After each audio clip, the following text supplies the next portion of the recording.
Em nome do Pai, do Filho e do Espírito Santo. Amém. Na graça e a paz da parte de Deus, nosso Pai, nosso Criador, o amor e a ternura e a misericórdia de Jesus Cristo, nosso irmão e Redentor, a luz e a força e a santidade do Espírito Santo, a alegria, o auxílio do Espírito Santo, Paráclito e Consolador, estejam convosco. Bendito seja Deus que nos reuniu no amor de Cristo.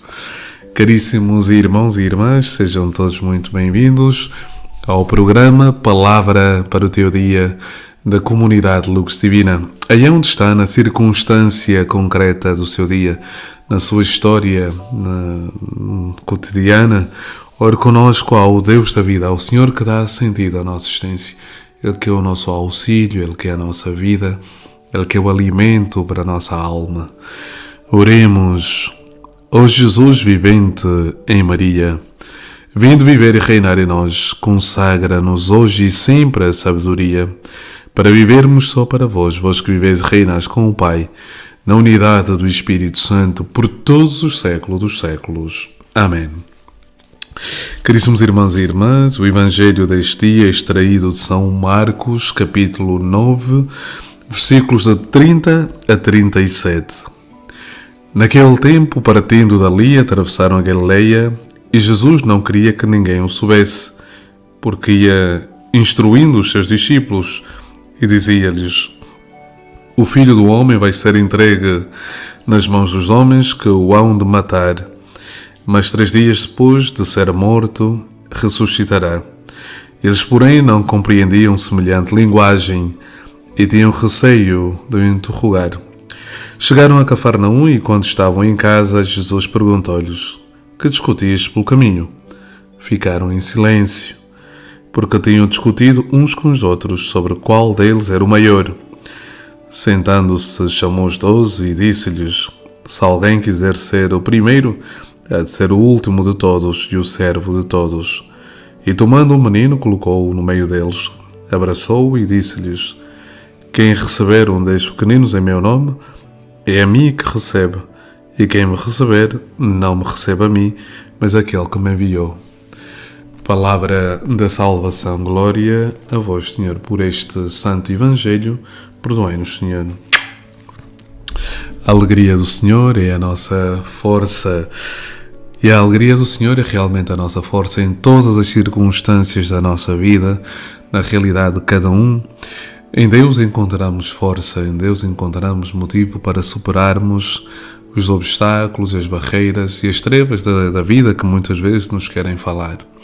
Mas quando o nosso coração está intimamente unido ao coração de Deus, então nós temos esta força que de certa forma é sublime, ou seja, não tem uma referência terrena, porque quantas vezes encontramos testemunhos de pessoas que passam por momentos de tribulação e confirmam exatamente estas palavras que acabo de dizer, que a força que nós usamos muitas vezes, que não é nossa, mas vem de Deus. E portanto, é exatamente com esta palavra que nós ouvimos o Evangelho, pensamos, intuímos e percebemos cada vez melhor aquilo que é o itinerário de Jesus, aquilo que é o caminho do Senhor.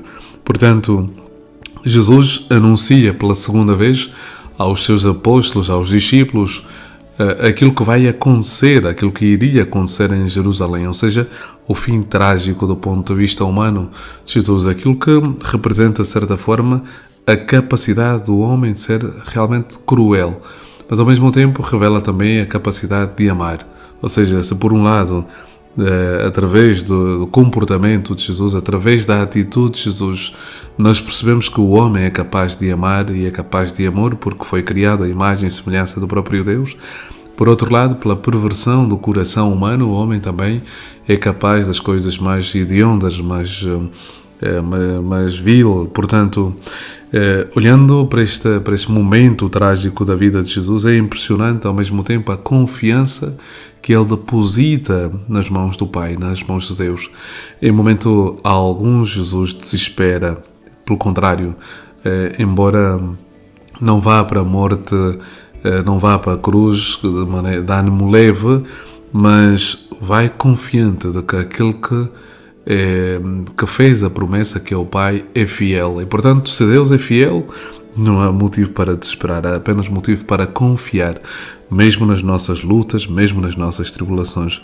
Mas, olhando para esse texto, como disse, onde Jesus anuncia pela segunda vez a sua paixão, a primeira vez no capítulo 8, a segunda vez no capítulo 9 e a terceira vez no capítulo 10 de São Marcos, olhando para esse texto, nós percebemos realmente que Jesus não escolheu a cruz, mas a cruz é consequência da opção de Deus para salvar a humanidade. Portanto, não é que o cristão deve andar atrás da cruz, não é que nós devamos estar atrás da cruz, mas quando ela surgir na vida, devemos pedir, como Jesus, ao Pai, que nos fortaleça, que robusteça a nossa alma para podermos vencer os obstáculos e as dificuldades que surgem no nosso dia a dia. Mas entremos então mais profundamente no texto. Jesus, partindo daquele lugar, ou seja, do Mar da Galileia, começa a instruir os discípulos acerca desta realidade, do seu fim trágico. E olhem as palavras que ele diz: hão de matar, mas 3 dias depois de ser morto, ressuscitará. Jesus apresenta aqui aquilo que nós chamamos de querigma, ou seja, a realidade da morte, ou seja, da paixão, morte e ressurreição de Jesus. É isso que nós cristãos partilhamos com o mundo inteiro. Jesus está vivo. Jesus morreu para salvar o género humano e, portanto, ele antecipa aos discípulos aquilo que está para acontecer. E, portanto, é realmente algo grandioso no sentido em que como é que alguém pode falar do seu próprio sofrimento sem ser masoquista? Não é que Jesus ama a dor, né? Jesus não é um amante da dor, mas ele partilha com os discípulos aquilo que está para acontecer, para que eles estejam preparados para quando acontecer. Mas a verdade é que quando o momento chegou, mesmo depois das palavras e de Jesus ter partilhado tantas vezes com eles, a verdade é que eles ficaram completamente desorientados até ao momento em que receberam o Espírito Santo de Deus.